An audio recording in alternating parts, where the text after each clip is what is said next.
शांति निकेतन सदन का नाम श्याम कुमार के पिताजी ने रखा था, ये सोचकर कि यहाँ पर हमेशा शांति कायम रहे। लेकिन यकीन मानिए, शांति निकेतन सदन का सिर्फ नाम ही शांति सदन है, यहाँ शांति की कोई गुंजाइश नहीं है। अरे क्या हुआ, यकीन नहीं हो रहा? आइए खुद ही देख लीजिए। अरे कितनी देर से चिल्ला रहे हैं हम, सुनाई नहीं दे रहा है क्या पिंकी तुमको? कान में क्या मूंग भर लियो? हम ना बेफिजूल की बातों पर ध्यान नहीं देते। अब बार बार बर्तन फेंके जा रही है तो हम क्या बार बार आपको बर्तन उठा के देंगे? बर्तन नीचे नहीं फेंके हैं, भेजे हैं, ध्यान से देख लो। तुम्हारी थाली है, उस दिन लेने नहीं आई थी क्या? वो क्या था, पता नहीं क्या अजीब सा नाम था। अरे मोमोज कहती हैं उसे जेठानी जी। अरे काहे के मोमोज, मैदा था पूरा बस, उसमें पत्ता गोभी की सब्जी डाल दी थी तुमने। शुक्र करिए हम कुछ बना तो लेते हैं। आपके हाथ का खाना खाकर तो जेठ जी पता नहीं कैसे जिंदगी काटते हैं। ऐसे बात करता है क्या कोई अपनी जेठानी से? देख रही है ना माँ जी कैसे बात कर रही है ये हमसे। अरे हो गई आज की सुबह। सुबह लोग संगीत सुनते हैं, कोयल की मीठी आवाज सुनते हैं, हमें सुबह सुबह दो कबूतरों की गुटर गु सुनने को मिलती है। हाँ, आपको तो छोटी बहू से इतना प्यार जो है, आप क्यों उसे कुछ कहने लगी? हाँ तो मैं भी हूँ ही तारीफ के काबिल ना जेठानी जी, आपकी तरह नहीं कि बस दिन भर ऊपर बैठी रहूं। मैंने माँ जी और बाबूजी की कितनी सेवा की है तुम्हें क्या पता? अरे बताइए ना माँ जी, आप चुप क्या है? कल ही मैं आप दोनों के लिए जूस नहीं लाई थी क्या? बताइए से। हाँ हाँ लाई थी ना जूस मौसम्मी का, जो इतना खट्टा था कि हम दोनों के दांत गिरते गिरते बचा। जेठानी जी का जूस। अरे तू क्या दांत निकाल कर हंस रही है? तेरे इन मैदे वाले मोमोज की वजह से तेरे ससुर जी का पेट खराब लगा पड़ा है। सुबह से बस बाथरूम की परिक्रमा किए जा रहे हैं। ये तो होना ही था। पता नहीं कैसी बहुएं मिली है, दोनों में से एक भी ढंग की होती ना तो मैं गंगा नहा लेती। पानी रख दूं क्या गरम? पानी का क्या करूंगी मैं? अभी तो आप कह रही थी ना गंगा नहाना है, ले आओ गंगा जल पानी में डालकर। अरे पानी ले आ और उसमें एक डुबकी तुम दोनों ही डाल लो। शांति निकेतन की सिर्फ सुबह ही इस तरह की नहीं होती थी, लेकिन उनका सारा दिन ही मच्छी मार्केट जैसा होता था, जहाँ कोई एक दूसरे की बात सुनने को तैयार ही नहीं होता था। अरे बाबूजी से मेरी बात सुननी कहाँ है, इसे बस अपनी ही चलानी होती है हमेशा। आप जैसे बड़ा मेरी बात को मानते हैं ना। तुम दोनों मेरी बात कब सुनोगे? हाँ, मैंने ये फैक्ट्री डाली थी तुम दोनों से भी पहले, तभी तुम दोनों जाकर इस पर काम कर पा रहे हो। हाँ तो मैंने इस फैक्ट्री को आगे भी तो बढ़ाया है, इतना नाम कमाया है। हाँ मैंने भी तो इसमें टेक्निकल मदद की है, आप दोनों से बेहतर किया है मैंने सब कुछ, क्योंकि आप दोनों को तो टेक्निकल चीजों की समझ ही नहीं थी। अरे 4 कंप्यूटर चलाना क्या आ गया इसे? अपने आप को बड़ा सेठ समझ रहा है, और तू खुद को छोटा सेठ समझ रहा है क्या? मत बोलो, ये फैक्ट्री को मैंने अपनी मेहनत से लगाया है, इसका असली मालिक मैं ही हूँ, समझे तुम दोनों? इसलिए कोई भी फैसला तुम दोनों मुझसे पूछे बिना नहीं ले सकते। अरे पिताजी, मैं जो डील लाया हूँ इस फैक्ट्री के लिए वो बहुत फायदेमंद है, आप सुन लीजिए फिर फैसला कीजिए। अरे उस डील में इतना फायदा नहीं है जितना मेरी डील में है, इसलिए आप मेरी वाली पर नजर डालिए एक बार बाबूजी। अभी तो मेरा मन ही नहीं है कुछ भी सोचने का, तुम दोनों जाओ सुबह आना। अरे ये क्या बात हुई सुबह आना?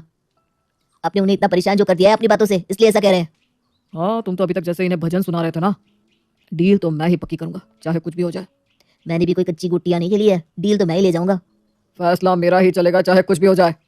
आकाश और अनुज मुंह बनाकर चले जाते हैं। शांति निकेतन सदन में चाहे भाई हो या देवरानी जेठानी, आपस में उनकी कभी नहीं बनती थी। उनके बीच में हमेशा कोई ना कोई वजह को लेकर कलेश होता रहता, और इन सब में हमारी कविता भी कहाँ पीछे थी। अरे ये कैसी चाय बनाई है आपने पिंकी भाभी? चाय कम पानी ज्यादा लग रहा है। हाँ तो ऐसी चाय सेहत के लिए अच्छी होती है, पी लो चुपचाप। अरे ये कोई बात है कि सेहत के लिए अच्छी होती है? क्या मतलब है इसका? इसका मतलब बेवजह शिकायत मत करो, चुपचाप पी लो चाय। मुझे नहीं पीनी ऐसी चाय। हाँ तो एक काम कीजिए, खुद ही जाकर बना लीजिए अपने लिए।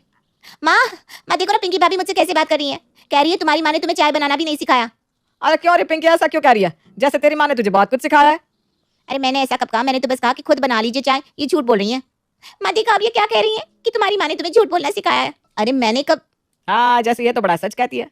उस दिन मैंने पूछा तूने खोया काजू की सब्जी बनाई है, इसमें काजू तो दिखाई नहीं दे रहे, तो कहती है माँ जी काजू तो खो गए ना, इसीलिए तो सब्जी का नाम खोया काजू है। अरे माँ जी ये तो ऐसी है, आ गई ऊपर से महारानी। अरे जब से तुझे ऊपर का हिस्सा दिया है नीचे कभी उतरती भी है कि नहीं? ऐसा नहीं कि छोटी ननद के बारे में भी कुछ सोच ले। अरे माँ जी मैं सिर्फ खाना ऊपर बनाती हूँ, वो भी तो आपको भेजती हूँ ना मैं। अब रहने दीजिए, कल इन्होंने दाल भेजी थी, दाल कहाँ थी वो तो दिखी नहीं, लेकिन हाँ कंकर बराबर दिख रहे थे। पता नहीं किस मुहूर्त में दोनों बेटों की शादी की थी मैंने, दोनों की दोनों नमूने बहुएं मिली है मुझे। सच कहा माँ, मुझे तो किसी में भी कोई खास आशा नहीं है, ना दोनों को अच्छा खाना बनाना आता है, ना ही किसी काम में होशियार है। जी हाँ, हमारा भी ना आपके बारे में कुछ ऐसा ही ख्याल है ननद जी। अरे एक काम में तो ये हमसे बहुत अच्छी है। अच्छा कौन से काम में?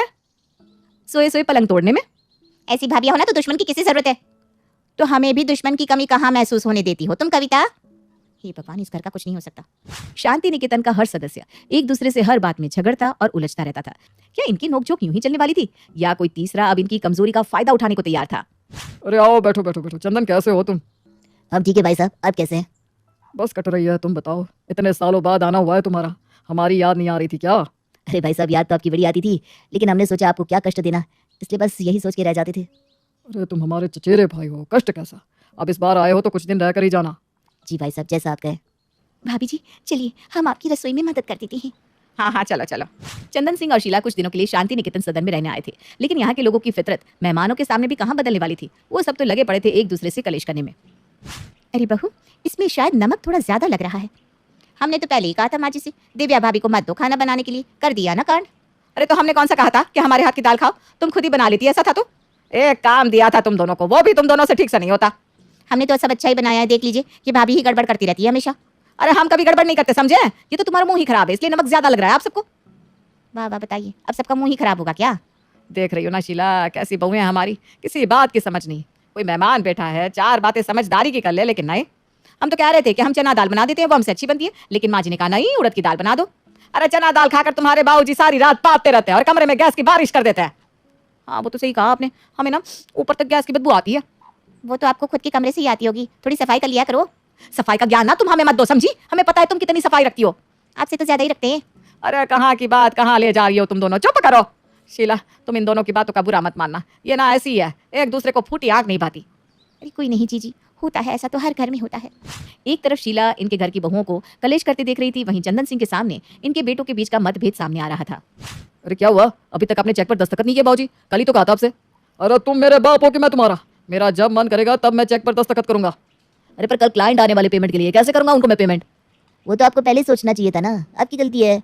अब बाबूजी पर हुक्म नहीं चला सकते भैया। हाँ अरे तू तो चुप ही कर अनुज, हमें पता है तुम फैक्ट्री में क्या करते हो। कितने दिनों से वो रायपुर वाली फाइल नहीं बनी, बताओ। हाँ, तो बना लेंगे ना, आपको फिक्र करने की जरूरत नहीं है। अरे आप दोनों समझ नहीं रहे हैं, फैक्ट्री के लिए कितनी सारी चीजें सोचनी पड़ती है, और आप दोनों आके कुछ समझ ही नहीं रहे। तू बहुत तो ऐसे कर रहा है जैसे ये फैक्ट्री सारी तेरी है और तू ही चलाता है। चंदन बता इसे, कैसे मैंने ये फैक्ट्री बनाई है और यहाँ तक पहुँचाया है। बाबूजी आपने फैक्ट्री डाली थी तो मैंने उसे आगे बढ़ाया है। क्या आप बात बात पे मेरी फैक्ट्री करते रहते हैं? देखिए तो बाबूजी कैसे बात कर रहा है भैया आपसे। मैं कह रहा हूँ कि इस फैक्ट्री को आगे बढ़ाने के लिए मैंने अपना सब कुछ दांव पर लगाया है, आप दोनों की तरह नहीं कि बस मजे किया है। आपने मेहनत की है तो मैंने भी अपना खून पसीना लगाया है इसमें। तुम दोनों ने कुछ भी किया हो, ये फैक्ट्री मेरी थी, मेरी है और मेरी ही रहेगी। बाबूजी आप ऐसा नहीं कह सकते।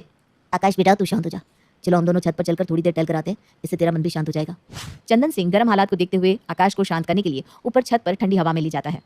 आकाश बेटा शांत हो जा, तू इस घर का बड़ा है, सबसे समझदार है, अपना दिमाग शांत रखा कर। अरे काका मैं कितनी कोशिश कर लूं, ये दोनों मेरी बात कभी सुनते ही नहीं है। मैं समझता हूँ बेटा, मैंने देखा कैसे भाई साहब और अनुज तेरे खिलाफ हो गए थे।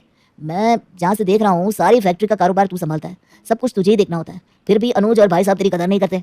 बिल्कुल सही कह रहे हैं आप काका, इन दोनों को मेरी मेहनत दिखाई नहीं देती कभी। मैं कहता हूँ बेटा कभी कभी अपनों को भी सबक सिखाना जरूरी है। मेरी मान तो तुझे कोई ठोस कदम ले लेना चाहिए। अब क्या मतलब है काका आपका? मैं तो बस इतना कह रहा था कि आप सबको अपना अपना हिस्सा मांग लेना चाहिए, और तुझे तो बड़ा हिस्सा ही मांगना चाहिए क्योंकि सब कुछ तो तू देखता है। देख मैं तो बस सलाह दे रहा था, आगे तेरी मर्जी बेटा, मैं तो मेहमान हूँ और ज्यादा तो कह नहीं सकता। चंदन सिंह की बातें आकाश के दिल में घर कर गई। वो अब इसी सोच में डूब गया और शायद इसके बारे में कदम उठाने की भी सोच रहा था। अरे ला पिंकी बहू, मैं तेरी मदद कर देती हूँ, कब से देख रही हूँ अकेले ही काम कर रही है। अरे नहीं काकी जी मैं कर लूंगी, मुझे आदत है, आप बैठिए। हाँ वो तो मैंने देखा कि तुझे काम करने की आदत सी है, क्योंकि बड़ी बहू तू ऊपर रहती है आराम से, है सारा काम तो तुझे ही देखना होता है, सास ससुर मेहमान, है ना? वही तो, यहाँ का सब कुछ मैं ही देखती हूँ काकी जी। दिव्या भाभी बातें करने के अलावा और कुछ नहीं करती, फिर भी वो जिठानी होकर सब कुछ लेकर बैठी है। सही है क्या? इसे तो ऊपर का हिस्सा भी मिला हुआ है, फैक्ट्री भी उसके पति के हाथ में है। एक बेचारी तू यहाँ सब कुछ करते हुए भी तेरे हाथ में कुछ नहीं। बात तो आप बिल्कुल पति की कर रही हैं काकी जी। मुझे ना तुझे देखकर बड़ी दया आती है। मैं तो कहती हूँ अब वक्त आ चुका है अपने लिए आवाज उठाने का, अपना हक मांगना सीख, अपना हिस्सा मांग ले। बाकी ये तो आपके घर का मामला है, हम तो क्या ही कह सकते हैं जी। शीला की बातें पिंकी को सोचने पर मजबूर कर चुकी थी और उसका मन भी अब गुस्से से भर गया था। रात को आकाश गुस्से से घर में दाखिल होता है। मुझे आप सबसे कुछ बात करनी है, सब लोग आंगन में आइए। हाँ चलो सब लोग आंगन में आ जाओ। अब देखना कैसे इस घर के हिस्से होते हैं। मैंने पेपर्स भी बनवा लिए हैं और काफी हिस्सा अपने नाम भी करवा लिया है। ये लोग आपस में लड़ते रहेंगे और हमारा फायदा हो जाएगा इसमें। मैंने पिंकी को भी अच्छे से बॉटल में उतार लिया है। चलो आकाश को ये पेपर्स दे देता हूँ मैं। हाँ चलिए बाहर देखते हैं क्या हो रहा है। काका लाइए पेपर्स दीजिए मुझे। अच्छा हुआ आप इस बारे में बात कर रहे हैं, मुझे भी आपसे यही बात करनी थी। हाँ अब वक्त आ गया है कि हम हिस्सा कर लें। हाँ हमें हमारा हक मिल ही जाना चाहिए, है ना काकी जी? ऐसा इनका मानना है। हाँ वो मैं तो बस। तुम्हें क्या लगा तुम हम सब में दरार डालोगे और हम बिखर जाएंगे? काका ये फैक्ट्री मेरे बाबूजी की कमाई है और उनकी रहेगी, कोई बाहर का तीसरा हमारा फायदा नहीं उठा सकता। मेरे बाबूजी और मेरा छोटा भाई मेरे लिए सबसे आगे हैं। इस शांति निकेतन सदन में चाहे कभी शांति ना रहती हो, लेकिन हमारे मन में प्यार की कमी कभी नहीं होती। आपने जो कोशिश की ना हम सबको अलग करने की, इससे हम सब वाकिफ हो चुके थे, लेकिन आपका ये सपना कभी पूरा नहीं होगा काकी जी। तुम यहाँ आए हमें बहुत अच्छा लगा, अब शायद तुम्हें भी यहाँ अच्छा नहीं लग रहा होगा, है ना? आइए काका, मैं आपको बाहर तक छोड़ाता हूँ। चंदन और शीला जो करने की सोच रहे थे वैसा तो कुछ भी नहीं हुआ। शांति निकेतन के सदस्य आपस में चाहे कितना भी युद्ध क्यों ना कर ले, लेकिन वो किसी बाहर वाले को अपना फायदा उठाने नहीं देते।